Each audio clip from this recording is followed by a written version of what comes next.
Bonjour. Eh bien, aujourd'hui, on va voir comment faire un cocktail qui s'appelle Tinto de Verano. C'est un cocktail d'origine espagnole, d'Espagne du Sud en fait. Et en fait, c'est un concept plutôt sympa parce que ça se rapproche un peu de la soupe de champagne. Donc c'est quelque chose qui peut être très convivial, qu'on peut faire en fait lors de soirées entre amis ou d'événements ou peu importe en fait. Et surtout, c'est qu'il est très simple à faire. Moi je vais le faire en fait dans un verre, mais généralement ça peut se faire dans un grand saladier. C'est juste que bah là, vu que j'ai pas prévu de soirée pour le moment, je vais pas boire ça toute seule. Donc c'est pour ça que ça sera vraiment en petite quantité, mais en fait vous pouvez donc utiliser un peu plus au niveau des quantités, mais dans un saladier. Et voilà, on va voir ça tout de suite.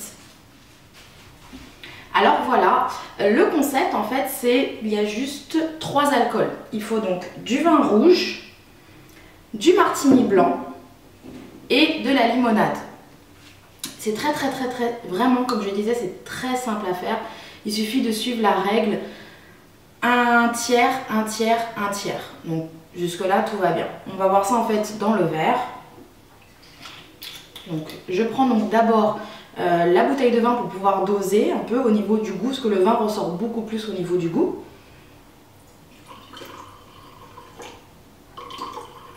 Alors voici un tiers. Moi j'ai pris un Bordeaux, mais en fait n'importe quel vin rouge ira. Ensuite, le martini blanc, qui va porter en fait une note un peu plus sucrée.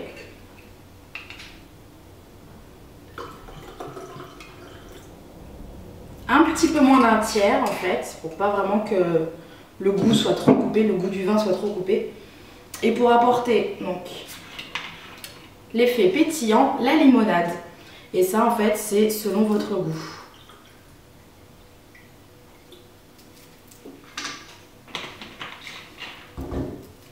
Et donc voici le Tinto de Verano. C'est vraiment comme je disais, c'est très simple à faire. Généralement en fait quand je reçois des amis, je le fais vraiment dans un grand saladier. Donc c'est pareil, là j'utilise des bouteilles beaucoup plus grandes. Et comme je disais, c'est le même principe que la soupe de champagne. Donc ça peut être très convivial avec une louche où vous servez. C'est vraiment top. Et ça fait toujours son effet et les gens adorent ça. Voilà, bah écoutez, je vous souhaite une bonne dégustation.